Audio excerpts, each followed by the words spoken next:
Hello, everybody. I'm Drew Duncan. The show's fired up, and we are live. I am brought to you in part by WBFR Block 50 Radio, which is online 24/7, 365 at block50radio.com. I am wherever you're listening to podcasts. Take your device to play Fired Up by Drew Duncan on iTunes, iHeart. Wherever you're listening, I am there. The Real Drew Duncan is the YouTube channel, The RL Drew Duncan, where I do post entire episodes for free. Facebook, X, Instagram, Drew Duncan Radio, etc. Guys, plenty to get to today. We're going to be talking about the 7-footer who's committed to Duke. We're going to be talking about Louis Riddick, what he had to say about Daniel Jones. Playoff Jimmy, is he coming? We're going to be talking about Ryan Clark, what he had to say about Caleb Williams. The Buffalo Bills release Jordan Poyer, Trey White.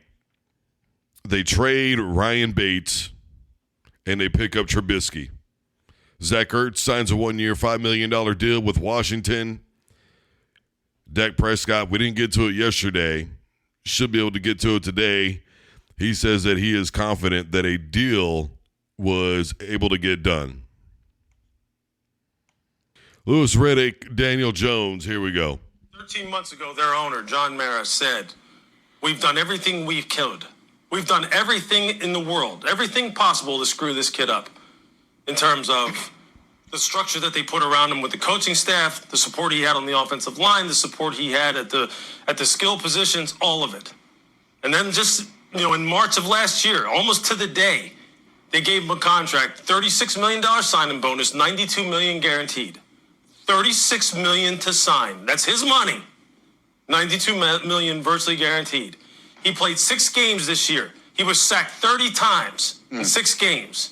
They have no weapons on the perimeter. Now we're done after 6 games of playing last year. He has a neck injury after 6 games, and the owner making the comments less than a year ago, or just over a year ago, that they have done everything they could to screw this kid up. Now they're done with him, and now they have buyer's remorse, and now they may be in the market for another quarterback. On top of the fact that now Brian Daboll has gone from being a coach of the year to having turmoil throughout his staff, people leaving, people wanting to leave, and now maybe, the speculation now is about whether or not he's coaching for his job. Isn't that amazing how stuff can turn on its head? And you wonder why the Giants have not been able to make some headway right now in the East. Weren't they 11-5 the season before? Wasn't everybody writing Danny Dimes, saying that he deserved the money? Weren't there a lot of people out there saying that he's better than Lamar Jackson?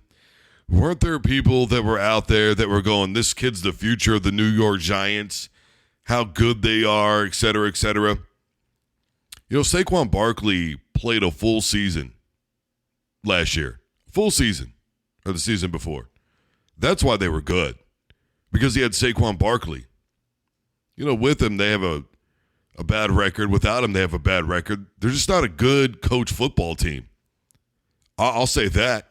Simultaneously, they've got weapons around Danny Dimes. Look, I'm not saying that Darius Slayton or Sterling Shepard would go anywhere and be a megastar, but I'm also not saying that they wouldn't. I mean, after all, you do have to have a quarterback that can get you the damn football. And Daniel Jones is so hit and miss that it's ridiculous. And by the way, Darius Slayton is getting 15 per catch. The league average is 12.5. And Sterling Shepard is just under that. You got Saquon Barkley. Stop pretending like this football team doesn't have good players, because they absolutely do. The reality is Tommy DeVito came in and shined more than Daniel Jones did. That's the fact of the matter. And what did Tommy DeVito ever do when he was in college? What did he ever really do at Syracuse? What did he ever really do at Illinois? You could talk about how he led the Big Ten in passing for a while. That's fine. But they didn't even sniff a championship.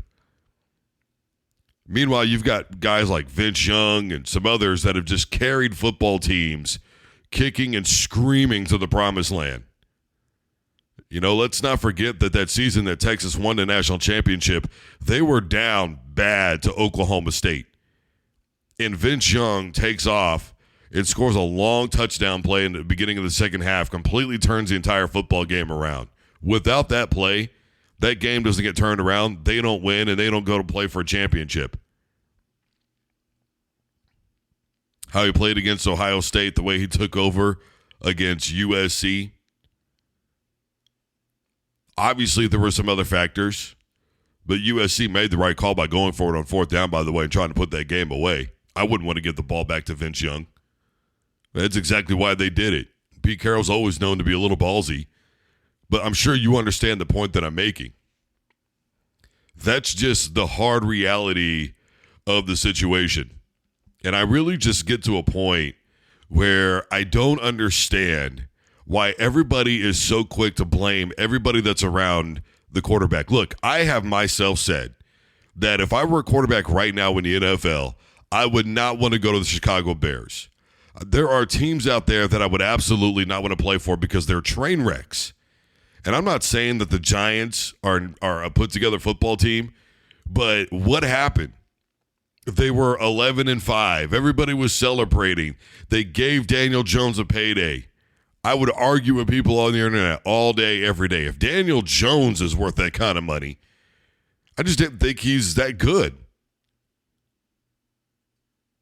I felt like a lot of his wins were circumstantial. I felt like a lot of his wins were because of number 26. I felt like a lot of his wins were because he does have a decent squad around him. I mean, can you imagine if guys like Darius Slayton and Sterling Shepard really, truly had a quarterback? I think if you put a Russell Wilson, a Lamar Jackson, a couple of other quarterbacks on that football team, I think they're successful over the last couple of seasons. And they're doing more than Daniel Jones is. And I understand that Danny Jones got hurt, and there's literally nothing anybody could do about that. But if the Giants want to go and look for another quarterback, then that's on them. And I'm not exactly against that decision. Look, you didn't franchise tag Saquon Barkley for reasons. Reasons. You're letting him walk. You're letting him go. You gave him all that money. Nothing good came out of it. That football team looked defeated. They looked like they didn't want to play. They looked like they really just did not give a damn. And Saquon was really giving a lot of effort. He absolutely was. But after a while, you look around, you go, nobody's trying here. Why should I care? He got hurt and said to hell with it. Look, I think that we all know that Saquon's free agency is all going to be about a team who's willing to take a risk on him and go, is he going to be injured or not? Is he going to be able to stay healthy or not? That's going to be a huge thing, obviously. It goes without saying. Simultaneously, I think the risk far and away underscores the reward because the reward is too great when you got Saquon back there. This is the type of stuff that I've talked about before where teams didn't want Barry Sanders to leave because they were afraid that he would go somewhere else and be successful. The Lions didn't want Megatron to leave because they were afraid that he would go somewhere else and be successful. They finally did it with Stafford. Stafford leaves and he wins a championship his first year gone. I think the Giants have come to a place where they're just like, you know what, Saquon, if you want to go, go. We paid you a lot of money. We're sorry this team did not care. We're sorry they did not try. It did not work out. They had no motivation. They don't have a leader. Daniel Jones is just, to me, I just see a normal guy, man. People can say he's a leader in the locker room all they want to, but the effort shows completely different. Now, you can blame coaching, and I'm not saying that you can't. But I just look at the New York Football Giants, and I just think to myself, this is an underachieving football team. Why are they underachieving? Because they don't have quarterback play. They weren't doing good while he was in. Without Saquon Barkley, without perfect situations, without an absolutely meticulous offense that runs on a clock, he can't get it done. And that's whether anybody likes it or not. Well, the Bills went ham. They released Jordan Poyer. They released Trey White. They trade Ryan Bates to Chicago for a 5th-round pick. They get Trubisky. And that's just in the last few days. Look, the reality is, and I don't know if anybody knows this or not, but the Bills are the worst right now with the cap. They are far and away. They're further in the hole than anybody else. Negative $41 million in the salary. That's how far over they are. It's egregious. You know, I mean, you've got Ryan Bates, who's only allowed 1 sack in 610 pass plays, and you got to get rid of him. That's rough. That's real rough. If anybody out there thinks Josh Allen had it bad before with him and Duncan there, imagine what it's going to be like without him. Now, more than likely, Alec Anderson is probably going to start, right? I mean, they may draft, but you're certainly not going to be able to draft in the first round. You can't afford first-round draft money. You're negative $41 million. So that's going to be tough. I mean, some of it really makes sense on a surface level, right? I mean, you got Trey White. He tore his ACL, was it back in 2021? And then last year, he missed the whole season basically because he got hurt in week 4 when he tore his Achilles. So even though he's a hell of a football player, it makes sense to let him go, not just for the salary cap, but obviously risk reward, that type of injury. You're 41 million over. What are you going to do? Jordan Poyer, I don't know, man. I think that would have been, to me, I would have found a way to keep him. I would have done just about anything that I could in my power to keep Jordan Poyer. Hey, man, are you willing to take a pay cut? Can you work with us? Because that's what they did with Von Miller. Because Von was due a lot of money, and what did they do? They restructured it to where they brought it down to where this year he's going to make $8 million, but he can make it up in incentives, and they can give him $17 million down the road, so that way it doesn't hit the cap hard. Maybe they could have done something like that with him. I'm just saying that when your defense has done such a good job at keeping you in games and winning football games for you, because let's not forget that Josh Allen has been a turnover disaster. Let's also remember that the defense has been top 5 in the NFL over the last 3 years in terms of points per game allowed. So even if they play bend but don't break football, that's not bad because you're still either holding them to a field goal or making a play on special teams or creating a turnover, whatever the case may be. It's a damn good defense. And I know that Bills fan out there is going to go, man, defense is literally why we lost the game in the playoffs. Well, I'm going to say that's a coaching thing. I really am. That's a coaching problem. That's called not being prepared. And let's also keep it a buck. When you run into number 15, when you run into Lamar, when you run into a couple of these other guys in the AFC, Joe Burrow, it's not a game. These are elite quarterbacks. The AFC right now has the brunt of the elite quarterbacks. I mean, really, when you think about the top 10, top 15 quarterbacks in the NFL, how many of them are in the AFC? I know Bills fan is going to want to put Josh Allen in there, so let's go ahead and do it for your sake. You got Lamar Jackson, you got Patrick Mahomes. If Aaron Rodgers is healthy, last we remember Aaron Rodgers was a damn good quarterback. If he's healthy, we'll see how he plays this season. But in the meantime, Aaron Rodgers. Russell Wilson is not with the Denver Broncos anymore, but I don't care what anybody says. We're going to put him in that category. We got Joe Burrow, Justin Herbert. I mean, the AFC owns the quarterback right now. They've got it on lock. That's why a lot of people believe the Pittsburgh Steelers are potentially just a quarterback away from being a good football team. You got to have a good QB1. You got Deshaun Watson in the AFC. When he's healthy, he's still a damn good quarterback. Forget all the BS, with all the side stuff. Forget all that. When he's healthy, he's still a damn good quarterback. Nobody would have faulted Cleveland for taking that deal with Deshaun Watson had everything not gone down the way that it did after the fact. Nobody. In fact, the word was that the Texans were screwing him over. Speaking of the Texans, you got C.J. Stroud. What a hell of a rookie year.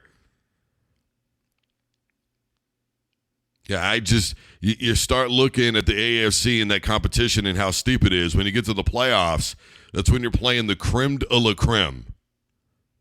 You got Tua over in the AFC. They own it. So I call it poor game planning. I mean, just like that game, with the Kansas City Chiefs, 13 seconds, who knew? But I'll tell you this much. I don't give a damn. 13 seconds left. I'm dropping everybody man to man on Tyreek Hill. Are you crazy, bro? Look, here's what it is. The Bills completely overextended themselves. It's a pretty case in point scenario. And now life is going to be really difficult for Josh Allen. Because now you got to figure out here not too long what you're going to do with Stephon Diggs. You're able to rework it with Von Miller. What are you going to do about Stephon Diggs? Josh Allen is 15-13 without him, but he's 48-18 with him. If you lose Stephon Diggs, you pretty much lose any piece of the puzzle of that offense that you have left. You can't afford to get rid of Dawkins. I mean, you just, if you think you're going to be able to survive on losing two very good offensive linemen, you are sadly mistaken. In fact, you're crazy. And that's regardless of Josh Allen's mobility. But if you think you can get by without Dawkins, I'm going to tell you what, there are a lot of football teams out there that they need an offensive lineman. I mean, when you think about Ryan Bates, you got to understand he didn't just play tackle. He also played center. He played guard. I mean, literally anything you wanted him to do, he did. And like I said, 615 snaps, 1 sack. Now, that's a hell of a number.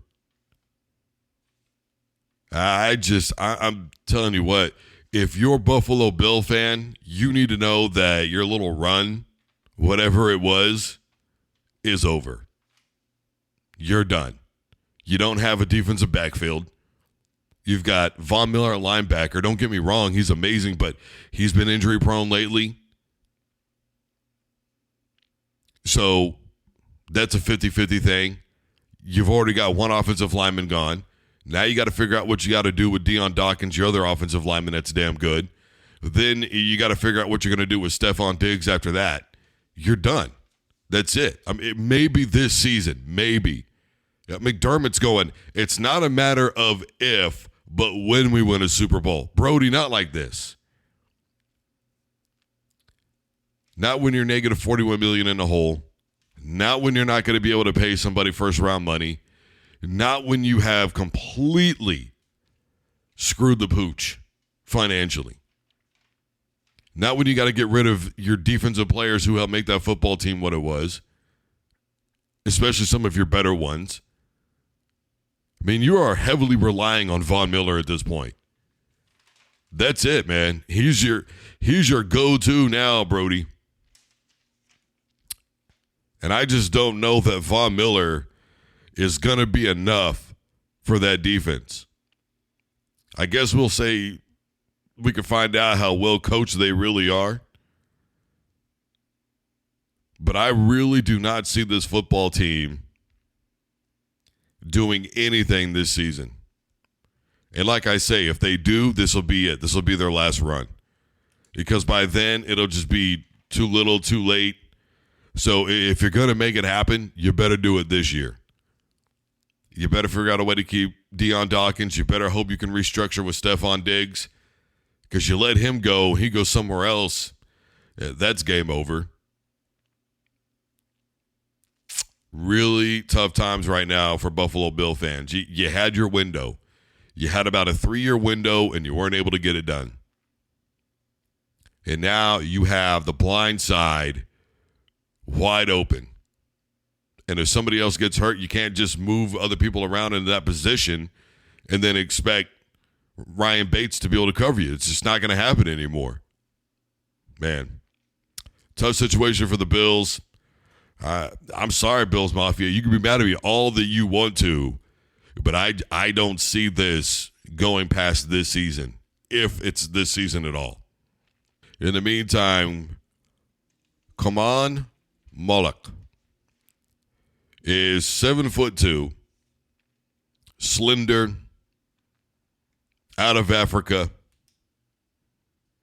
They're calling him a unicorn. He's already been all over the NBA. They've been, documenting this kid and following him and all kinds of stuff for quite some time now. And I'm watching this and I'm like, man, it's really weird because about 10 years ago, I got laughed at when I said Kevin Durant is going to change the game of basketball because everybody's going to be looking for the next KD. They're not going to be looking for the next LeBron. They're not going to be looking for the next whomever. They're going to be looking for the next Kevin Durant. And this is why I keep saying that I'm really tired of the Wemby to David Robinson comparisons. I'm tired of the Wemby to the Tim Duncan comparisons. They're not the same player. Wemby is much more like Kevin Durant. Whether anybody wants to admit to it or not, that's the way that it is. A guy his size, that wingspan, that smooth shot, that ability to go hard to the rack. Everything that he could do. There's nowhere on the floor that KD can't ball from. The ability to shoot the three, the fadeaways, the ball handling skills. His size times everything that he can do with a basketball in his hands is what players are going to become, or what coaches are going to begin to look for. And now this kid, has signed with Duke. He's committed to Duke. Well, first of all, the NIL money is going to be stupid crazy. Let's be clear about that. You guys think that other people have been making money and, Travis Hunter and all the bling bling and the new ride and Shador Sanders and that watch and all that stuff. You guys think that what they've been doing is something? You think the reports about Caleb Williams and you've seen him with the Wendy's commercials, you think that's a thing? Wait till this kid comes to play at Duke. That money is going to be dumb, diggy bananas, homie. Crazy, stupid, dumb money. Money that we're all going to be looking around going, man, this kid's how old and making how much money right now?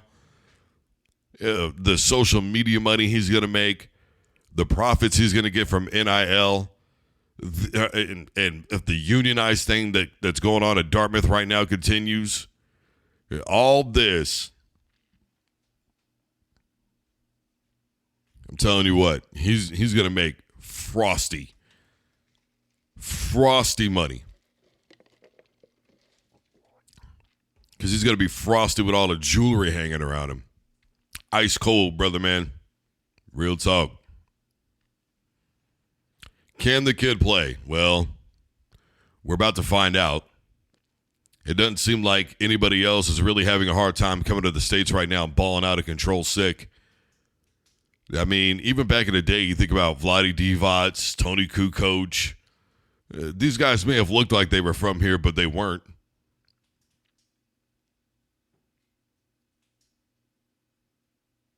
And now you got Dirk Nowitzki.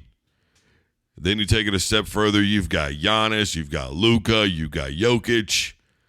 Everybody's coming over here, man. And they are dominating the game of basketball. They're making the NBA look like it is their game to begin with. And I ain't mad at it. I think maybe there's too much publication already for somebody his age, but what are you going to do? That's the world that we live in. I mean, come on, man. There was a camera following LeBron James around. And have you seen that story where supposedly when he turned 18, old boy walked up to him and presented him with a $10 million check, and Bron said, I got other meetings I'm going to take. Brody had $10 million ready to just sign to him. I mean, that's the story that he told. It's what he told Uncle Shay anyway. Look, I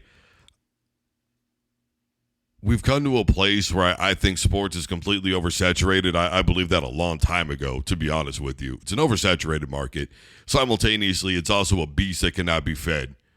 We are setting these players up. I've said this 100 times. We are setting these players up inadvertently. You know, what's going on is we are seeing how too much pressure can be a thing. I think that happened to Zion, if I'm being honest with you. LeBron knew how to handle it. I don't know how he knew how to handle it, but he knew how to handle it. It's the way that it is. You don't hear any scandals coming out. You don't hear none of this stuff, man. He keeps his nose clean. An 18-year-old with that type of money, those type of connections, it's bananas. Johnny Manziel's talked about it.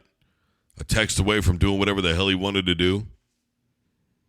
Talking about I need 70 grand off the rip right now because I can't go to Miami on $7K.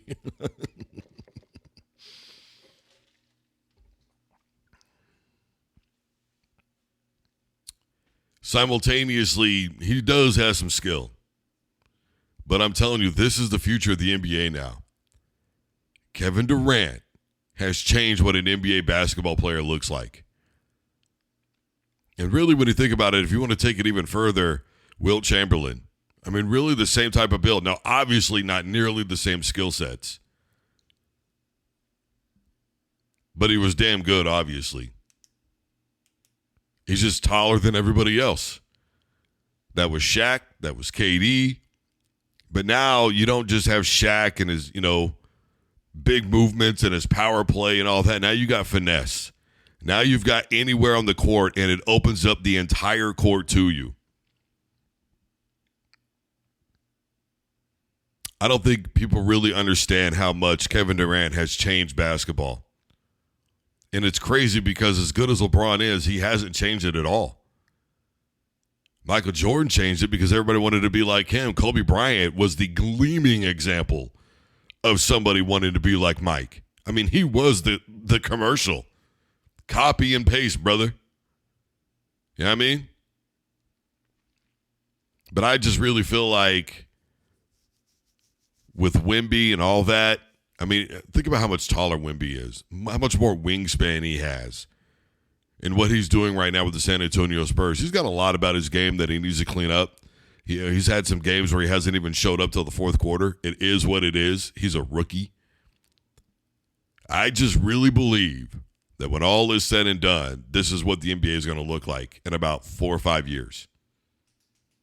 It's a copycat league. Well, how are you going to go find everybody? How are you going to – they're bringing them up right now. They're in AAUs. I mean, why do you think they do all this stuff to you when you're a kid, man? Well, your projected height is they're going to go to Africa. They're going to go to Europe. They're going to go wherever the hell they have to find Giannis, to find KD. Wherever they have to. Jokic isn't changing anything. He's too awkward. He's an anomaly. Him, Larry Bird, Dirk Nowitzki, as you can see, those guys are around once every, 15, 20 years, 30 years. Wemby's, KD's, they're going to be trained to be that exact ball player now for that size. I'm telling you, the future is going to look different. The NBA in 10 years, that's what it's going to look like. This really just happened, by the way, and I'm not even kidding. 45 minutes ago, apparently, because I had opened up my Instagram to do something else, and lo and behold, what do I see? Mike Tyson with a poster on his IG. It says Jake Paul versus Mike Tyson live on Netflix Saturday, July 20th at AT&T Arlington Stadium, Texas. Or probably AT&T Stadium in Arlington, Texas. My goodness. I don't think Mike needs a payday. I'm going to tell you what right now. Here's what I know about this. One of two things are going to happen. Mike Tyson is going to be a gentleman and carry him, or he is going to teach that young man a lesson that he will never forget. I would not want to fight Mike Tyson at age 1,000, bro.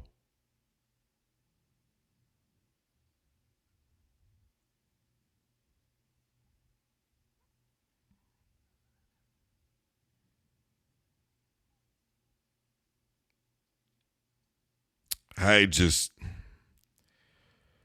crazy to me because Mike Tyson was around when boxing was still respected, when it was revered. Look, Austin Ford is going to be on this show tomorrow, so we're going to talk to him about this, obviously. But for my money, man, I'll tell you what right now. I'm going to say no to this. They've been saying it's going to happen. They've been saying it's going to happen. Well, now it's official. I mean, you don't put up a poster like that without it being official. Wow. You know, there was a time when the Paul brothers wouldn't have even been allowed to box. You know that? They wouldn't have even been allowed to box. This is kind of like, remember wrestling, like the Giant Killer thing with Randy Orton? You know, the storyline that they were doing with that. And he was just beating like all these elderly people. This is literally the Paul brothers. Literally the Paul brothers. This is goofy, man. It's really goofy to me.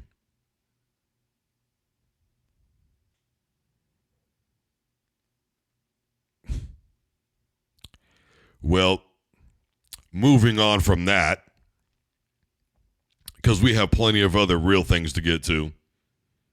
Not that goofy stuff.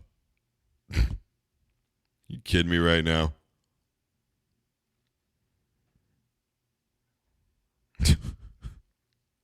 Paul versus Tyson, the fight the world never wanted to see. What's the promo like that going to be? One man who used to be on Disney became a YouTube sensation, who got canceled, made it back by boxing old men. Some of them were basketball players. Some of them were MMA fighters. And some of them, but none of them, were Mike Tyson. Yeah, this is not a good look. And I'm already over it, and we're 10 seconds into it. And the media behind this is going to be egregious. Because you know what Jake Paul's going to do. You know he's going to run around and act like he's hungry and he's starving to death and he has no money. But then he's going to show up balled out, blinged out. He's going to take you over to his $1 million crib on social media and show you how he's living. Then he's going to claim that he's trying to take food off of his table.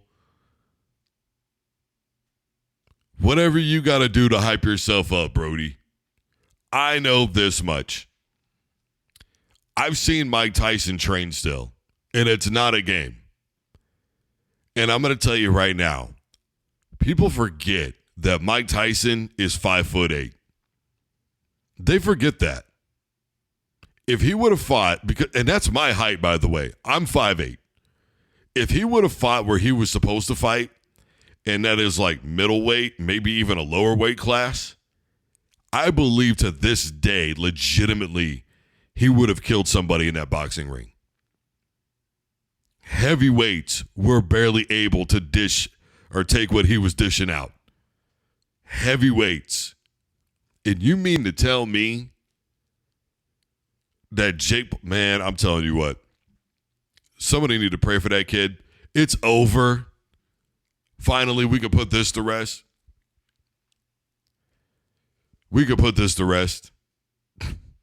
I hope this isn't a situation where Mike Tyson runs around carrying Brody for 8 rounds He was so exhausted.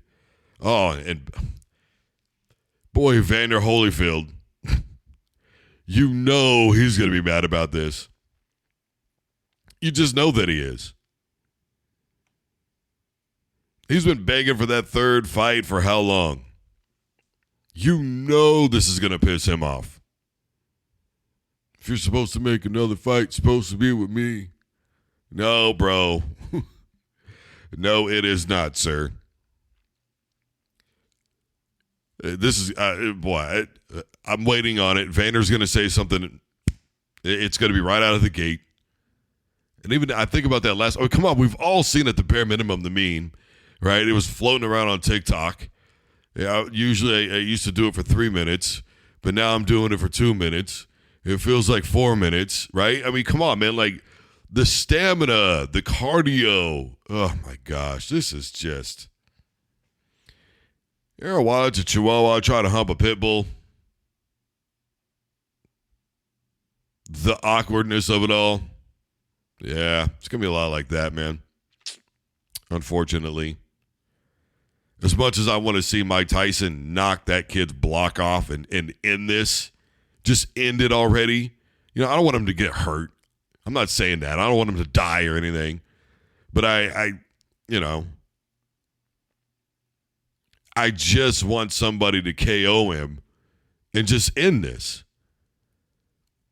If Mike Tyson was 1989 Mike Tyson, Jake Paul wouldn't dare. Do you know that? Let's see, 89, 99, 09. Boy, it's been 35 years. Wow. What is Mike Tyson? He's got to be pushing 60. He's got to be pushing 60. How old is Mike Tyson? Mike Tyson is 57 years old. Yep, pushing 60.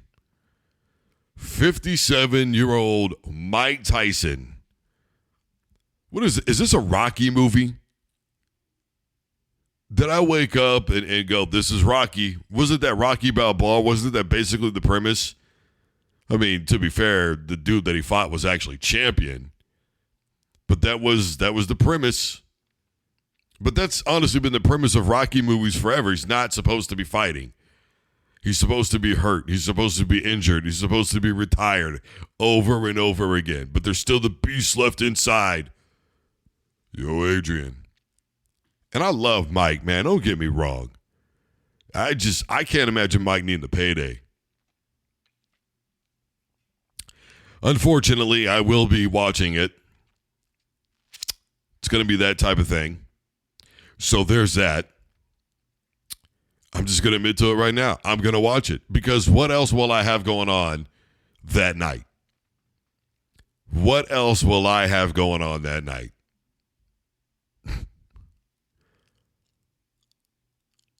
Wow. Still plenty to get to today. Got interrupted by the insanely ridiculous news that Mike Tyson is going to be fighting Jake Paul this June. Wow. I can't, man. Am I in an alternate universe or something? Whatever it is, look, it's going to be 3 rounds. It's going to be 3 rounds is what Mike is going to have at the most. After that, he will be too gassed to fight Jake Paul. So Mike, to me, has got a 3-round window, and that is it.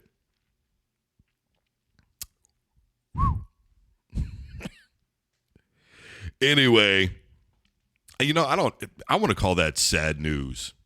Just, wow.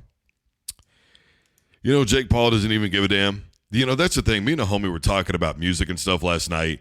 And, the direction that music is going, especially, hip-hop and hip-hop culture and all that. And, I was really thinking about it last night about how nobody cares anymore. And it's really our generation's fault. Do you know that? It's our generation's fault because, Larry Bird said, leave the game how you found it. He thinks that the game of basketball is in a really good place. He loves the guys that are playing the game right now. He talked about that, and he said, just leave the game how you found it. Boxing, Jake Paul doesn't give a damn how he found it. He only gives a damn about making that money, and it's our fault because our generation, we eventually lost the team notion and started playing individualistic in any sport. Any sport. We were told, stop worrying about other people. Get your own money. You can't worry about anybody else. You got to worry about yourself. You can't worry about anything but you. That's it. This is the result of that. What does he care about boxing legacy? Floyd Mayweather did, for the longest time, he said, I don't fight for titles. It is called prize fighting. It is about money at the end of the day. I mean, it's how it started, right? And let's not forget that the UFC basically started like this. There were no weight classes in the UFC. There were only 2 rules. You don't hit somebody in the back of the head and you don't catch them in the meat and potatoes. That was it. Don't go to the giblets and don't rock a guy in the back of his dome. Those were the only rules. And so you saw a lot of fights that were like this.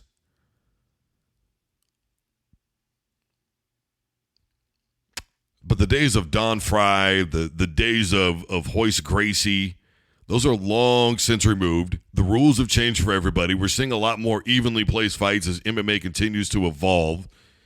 We're seeing more and more people fight at their normal, closer to their walking around weight. Now, though, with this is just... Name the last truly great boxer. I mean, really think about it. Name the last truly great boxer. Maybe Tyson Fury, Wilder before that, but I mean, before that, maybe Lennox Lewis. I mean, it had been years. Kali Pavlik was pretty good, but man, I don't know. This is why there's no interest in the sport. They're not interested in the sport itself. We're not. We're going to buy it because of the spectacle. That's what it is. We're going to buy it because of the spectacle. And like I said a little bit ago, Jake Paul is going to run around and pretend like Mike Tyson is trying to take food off of his table.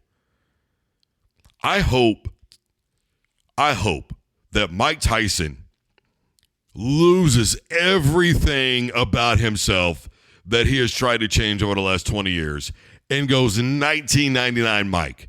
I want to hear this dude say stuff like, I'm going to eat your heart, feed it to your kids. I want to hear Mike go Mike Tyson and be Mike Tyson. Whatever is left of Mike Tyson, I want this to end now. Put this to rest so we can get some real boxers in there. Because otherwise, this is going to look like a chihuahua trying to hump a pit bull. Moving on. Ryan Clark says that if Caleb Williams is not successful, that it will be the fault of the coaches, it'll be fault of the team around him. In fact, Ryan Clark literally blames everybody already for Caleb Williams' career that hasn't even started except for Caleb Williams. Did nobody watch how USC has played over the last couple of years? Caleb Williams was in the right place at the right time with OU because the Big 12 did not have the amount of teams that they have in it now. That's first and foremost. They were not that good over there. That's secondly. Ill-prepared. Lincoln Riley and Caleb Williams have a losing record against top 25 opponents, and they damn near blew that lead this season to Colorado. You could blame the combination. I've said all along that players are reflective of their coach. And at the end of the day, to me, Lincoln Riley is soft. Conversely, I get where Ryan Clark is coming from. And that is, I have said over and over again that an athlete should not be regaled down to, well, I've got to go and play for this team regardless. And now Caleb Williams has already said that he has no doubt he's going to be the number 1 draft pick. That's fine, Brody. Do you have all that confidence? if he is the number one draft pick and he goes to a bad organization, there's a part of me that understands where Ryan Clark is coming from, where you don't have good coaching, you clearly don't have the scouting that you need, you don't have a GM who's got all the right pieces of the puzzle, has no idea what he's doing. You've got ownership that doesn't care. You've got poor game planning. I get it. To make it a little bit more attractive, what do? They go out and they get Ryan from Buffalo. They trade a 5th-round draft pick. You're not really giving up a whole hell of a lot there. And so you make your team a little bit more attractive to a Caleb Williams. You're giving up on Justin Fields, apparently. So it is what it is. This is why I think that they just need to put all 32 teams in the hitch, rotate that bad boy around. You pick them out 1 through 32. Doesn't matter what your record was last season. There's no lottery picks. There's none of this nonsense. There's none of that anymore. You can't tank. You can't do anything. Just wherever it falls, wherever it falls. And they start getting based off of true necessity. And you start making really big blockbuster deals in the NFL draft. You move up so that way you can get somebody else. But here's the thing, though. If the New England Patriots would have had a system like that, you're not trading up to get a quarterback. Well, it's going to ruin first-round pick money. Is it, though? Because it's still the first-round pick, bro. And you're still the first quarterback. You're still the first free safety. You're still the first lineman taken in the draft. You're still going to get the money that you're due because you're still the first pick. So, obviously, the team necessity outweighed the sexy pick. You got what you needed. Well, if you need me that damn bad, you're going to pay me a hell of a lot of money. So you're not going to be ruining that. So let's just put that to bed right now. And if there's somebody in front of you that also needs a quarterback, then you're going to trade up to get said quarterback. That's all there is to it. So it's not going to ruin anything. You avoid this type of madness. Because I believe that an athlete should be able to take possession of their own career. I believe that if they don't want to go somewhere where they think that it is not a conducive work environment, then why in the hell? And I've already said that I think Caleb Williams needs to sit anyways. He should not be going anywhere and anybody think he's a starter right away in the league. The best thing that the Kansas City Chiefs ever did was sit Mahomes for a season. It was the best thing that they ever did. He got to know the guys. He got to know the playbook. He got to understand how the league works. You'd be surprised what a 1-year difference could really make of just watching. Aaron Rodgers playing, behind Brett Favre, Jordan Poole behind Aaron Rodgers. Bubby Brister was a starter for how long in the league? Went to the playoffs his rookie year with the Pittsburgh Steelers. Said he learned more about the game of football by sitting behind John Elway for a year than he ever did playing. Now, are these all-time greats that they're sitting behind? Of course. But Alex Smith wasn't an all-time great. He's a damn good quarterback, don't get me wrong, but he's not an all-time great. He's not going to be in the Hall of Fame. Underrated, underappreciated, sure. Hall of Fame, no. It was the best thing that they could have ever done. The NFL is fixated on we need to win and we need to win now. Well, not everybody can win now, Brody. C.J. Stroud was an anomaly, and even he couldn't quite get it done in the playoffs. And he had one hell of a season. But I've always said that it takes at least 4 years to really, truly learn how to be a quarterback in the NFL. Donovan McNabb, he sat most of his first year as a rookie. One of the worst offenses in all the NFL. He comes in his first year as a starter, takes that offense to almost from dead last to 12th in the NFL. It behooves everybody to let somebody just chill. Let them learn the game. And wherever Caleb Williams goes, I don't think necessarily it's going to be on everybody else. He's not NFL ready. Whether anybody believes it or not, he's not. Jane Daniels is the best quarterback in college football, and he's the most pro-ready quarterback that there is. I keep telling the homie P, hey, look, man, if you're going to draft a QB, because he's a Falcons fan, you better hope it's Jane Daniels. You don't want Drake May. You don't want Caleb Williams. You better hope it's Jane Daniels. He's a little banged up from playing behind that egregious offensive line.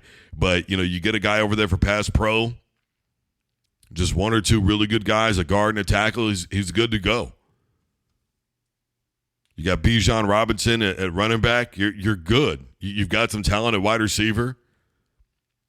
You got your tight end, right, Kyle Pitts. You can win some football games. You could probably win 10 games this season with Jane Daniels. But, again, I would sit him. Let him learn. Give him a year. You're just going to have to wait it out.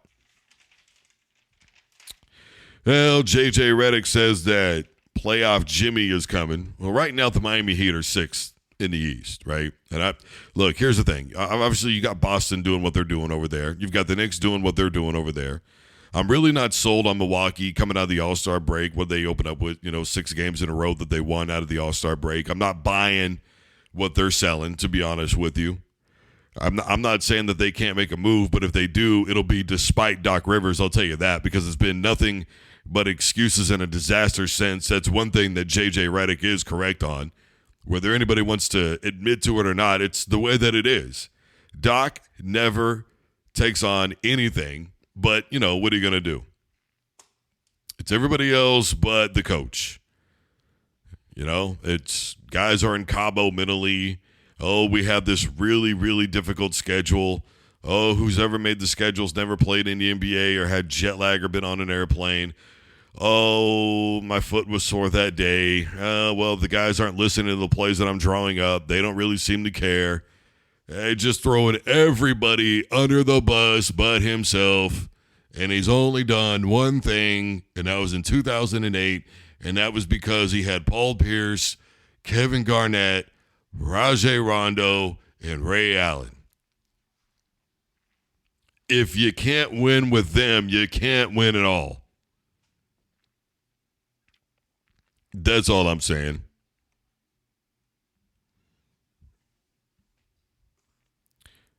Look, I don't know what. I mean, look, it's not that Jimmy Butler doesn't show up until the postseason. It's really got nothing to do with that, to be honest with you.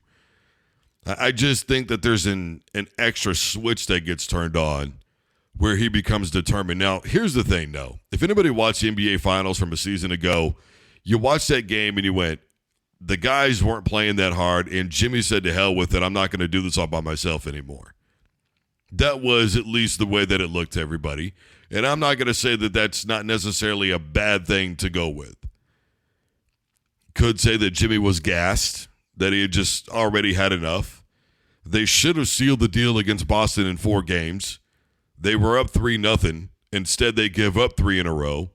So to me, that was a bad look. And to be honest with you, when I was watching that series, I kept saying over and over again, are you watching this series and believe that either one of these teams is going to be able to compete with Denver? Had Miami closed it out with a 4-0, I think maybe the series with them in Denver might have gone a little bit differently, but not much. Not much. It wouldn't have been all that different, to be honest with you. And I think that Jimmy runs out of steam. I don't know that he's ever going to get a championship. I think his best shot was probably with Philly, to be honest with you. And the way that they disrespected him for Ben Simmons, pretty stupid, is what it is. What's Ben doing with his life now? We're talking about somebody collecting money that's not having to pay. There you go, Brody. I mean, you poster child.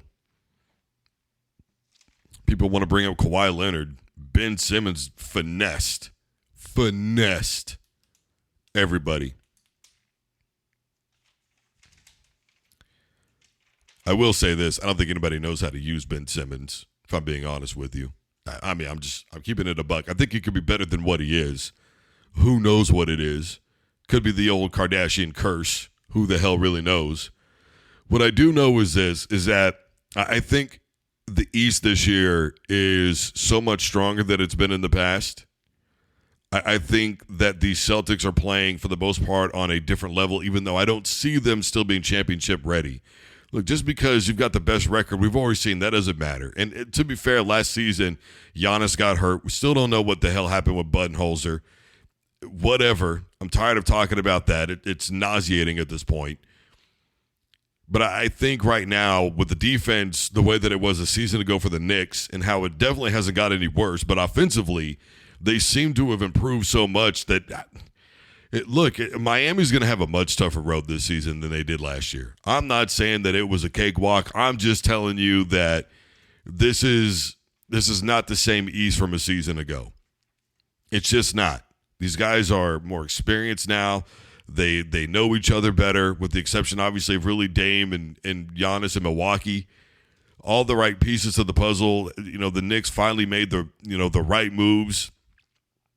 I don't know. We might see playoff Jimmy, and that's fine.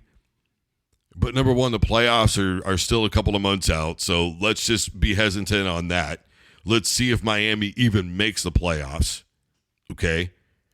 Because when you go, look, man, right behind them you got the 76ers. You still got the Pacers creeping up. Now, and then once you get past that, do I think the Bulls or Hawks or Nets are going to be able to sneak in? No, definitely not the Raptors. But you never know. There's just enough basketball to be played where anything ridiculous can happen. We saw it with the Lakers a season ago, didn't we? How all of a sudden at the end of it was like, wait a minute, what? Didn't they go all the way from like 12th to being able to hit the play-in, and then they got in? So I just... You've got to understand that anything can happen at any given moment. And the Pacers, without Buddy Hield, and they had such a good start to the season. But this is why, it's 82 games, man. And this is why that first, month or so, November, December, I really don't put a lot of stock into what I'm looking at. March, to me, is when we start, February, March is when we start really figuring out the NBA. It's when the creme de la creme start to separate themselves. But it's been, up and down with a lot of teams. Golden State, look how up and down they've been all season. I mean, they're still the Warriors, but damn, man. I don't think that this year, when you look at the way things are right now in the East, that you can legitimately look at this and go, Miami can make a run. I don't believe that it's possible. The Cavs are flying way under the radar right now. Nobody's talking about the Magic. The Knicks have been having a hard time as of late. What at one point they had 9 wins in a row or something to that effect, and it's just a huge drop-off. Defensively, I still love who they are, but offensively, they just, they're so hit and miss. Even though they got better this season, they're still just not quite there. I don't know, man. And the thing is I don't know why we're so fixated on the playoffs when there's still so much basketball left to be played. We don't know how the seeding is going to turn out. Right now, you have to ask yourself, if there were 7-game playoffs right now, okay, and you've got Miami playing against Milwaukee, who do you have? You've got Milwaukee playing against Boston, who do you got? You've got, Miami against the Cavs. You've got Miami against Orlando. Maybe they could get by Orlando. I think that's a favorable matchup. The Knicks defensively, I think, are going to be just a little too good. Milwaukee by then would probably have it figured out with Dame. I don't know, man. I think that the playoff Jimmy thing might be put to bed this year. Speaking of being put to bed, can we please stop with he's the Michael Jordan son? We've got to deal with this now every year in the playoffs. Okay, whatever Jimmy does in the playoffs this year, can we stop with he's Jordan's kid? Can we forget about this, please? I'm so over that. I've been over that, as a matter of fact. There are other things to talk about, people. Why are you giving it time? I'm giving it time because I want everybody to know that on this show, nobody's going to call in. Nobody's going to tweet me. Nobody's going to do anything that I am going to get on this microphone and let you talk about, tweet me, and think that I'm going to repeat or regurgitate out loud what you're saying. It's not going to happen, amigo. I might chop it up with you a bit on social media, but that's as far as it goes. It will not happen on this show. I don't think so, Tim. Dak Prescott says that he is confident that a deal can be done before the season begins with a contract extension with the Dallas Cowboys. Which, by the way, anybody seen Brody's new fade? Looks like he's getting ready to go out and do a drug deal. The kingpin, Dak Prescott. People calling him The Rock, Dak the Rock Prescott. Look, I don't really – look, Jerry Jones has said already that Dak Prescott does not need to worry about his future with the Dallas Cowboys. Jerry Jones has never been really known to give into pressure. We've seen things where, obviously the Zeke Elliott situation, right? He was gone and Cabo doing whatever the hell he was doing on vacation, and then finally Jerry ponied up the dough. Whether or not he caved into the media pressure, the fan pressure, I don't know. I've never known Jerry Jones to be that guy. I don't really know, though, that there's going to be that same kind of pressure to do something with Dak. I think Dak needs to be patient. I know he wants a deal to be done, but I think what you've got to do right now is wait for Dak and see what happens come the end of next season. Where are you? What happens? Right now, the Dallas Cowboys have $59 million, basically $60 million in open salary cap space. But if I'm Jerry Jones, I'm doing whatever I can to get maybe a couple of more pieces of the puzzle on defense. I'm waiting to see what I can do in the NFL draft. I'm debating on whether or not I'm going to draft a quarterback. Look, something has got to keep Dak Prescott in line. Something has got to keep him motivated. Something has got to keep him playing at the regular season level that we've seen for him to carry it over to the playoff level. He hasn't been good. Dallas is a football team that every single year we hear this from the fans. It's our year. Here we go. Right? I mean, already they saw the new haircut from Dak, and they act like it's just, well, here we go. Dak's going to ball out sick this year. Let's all pump the brakes for a second here, okay? Because we know that Dak Prescott's going to hang on to the football. We know this about him. This is not unusual territory. I've been saying this since he was at Mississippi State. He doesn't turn the football over, but that's about it. I look at Dak, and I see a guy who is a backup for the most part in this league. He's a game manager. He can't throw you're not going to be able to push the football up the field with Dak Prescott. His arm range is 40 yards on a good day. You have to have such a controlled offense with him, and you have to have receivers that are going to be able to catch and run. Running backs are going to be able to catch and run. Tony Pollard right now, he's a free agent, right? So what's going to happen with the run game in Dallas? If there's no run game with the Cowboys, you have to really ask yourself what's going to happen with Dak. And it's a legitimate question to ask, Dallas Cowboy fan. What will he be without a run game? Well, Zeke wasn't playing that good. Zeke was getting the football 8 times a game when he signed his contract and was still having one of the highest yards per average of any running back in the NFL. He was money in the red zone. Zeke is one of the best blocking running backs in all the NFL, if not the best blocking running back in the NFL. You could line that dude up in the slot if you really wanted to.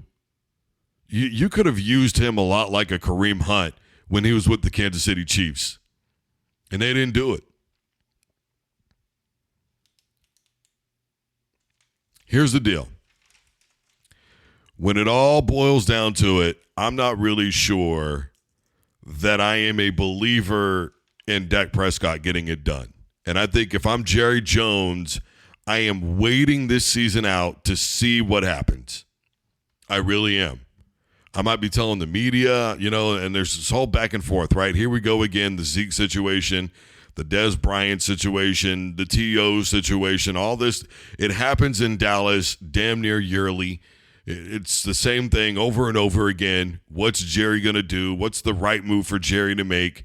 The guy thinks he knows more football than anybody on the face of the planet. Okay, fine, bro. If you're telling Dak he's not going to have to worry about his future with the Dallas Cowboys, then what I'm going to say is, well, wait for this season. You don't have to wait, obviously, for your future this year. I'm not going to tag you. I'm not going to do any of that. I'm going to give you one more year. Dak says that he hasn't heard anything from him, but he's confident a deal can get done. This is what Jerry Jones does. It's the stall you out move. Stalls everybody out. Waits for a deal, does whatever he does. Look, I really think that that's what needs to happen. I don't think you give him a contract extension. I think you wait out this season and see what the hell happens. At the end of the day, do I think you could do worse than Dak? Of course I do. But do I think you could do a hell of a lot better? Of course I do. Are great quarterbacks a dime a dozen in the NFL? Sure not. Could he go somewhere else and be just as successful as he is with the Dallas Cowboys? I don't think so.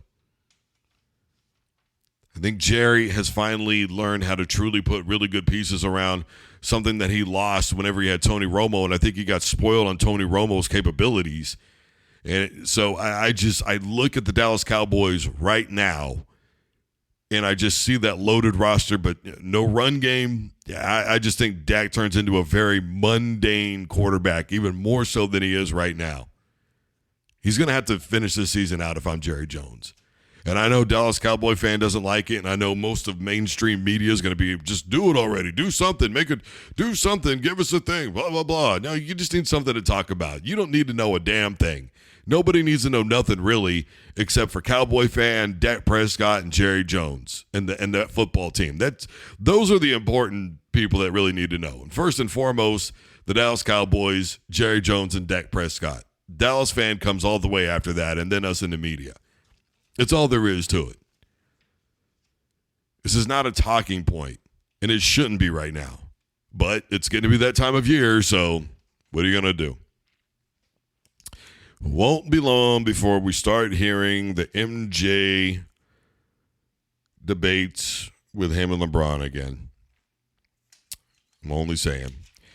All right, real quick here, Zach Ertz, $5 million, Washington. Look, I don't want to say Zach is washed. He's certainly not what he used to be. He's 100% a shell of himself. They've got to do something. They really don't have, first and foremost, they don't have depth at tight end, let alone actual talent at tight end. You've got your second-year quarterback. You've got new offensive coordinator now. You decided to move on from Eric Bieniemy for whatever reason. To me, that should have been the head coach, but it is what it is. So now you've got a new head coach. You've got to go out and you've got to kind of make a splash. This isn't really a splash, but it's a solid addition. Somebody that's got a lot of really good experience. Has reliable hands. On 3rd and 5, he's going to get it for you. So, it's not a bad move. It's not something that jumps out at me and goes, well, Washington's going to compete with Dallas now. They're really making big moves here. I mean, what are you going to do?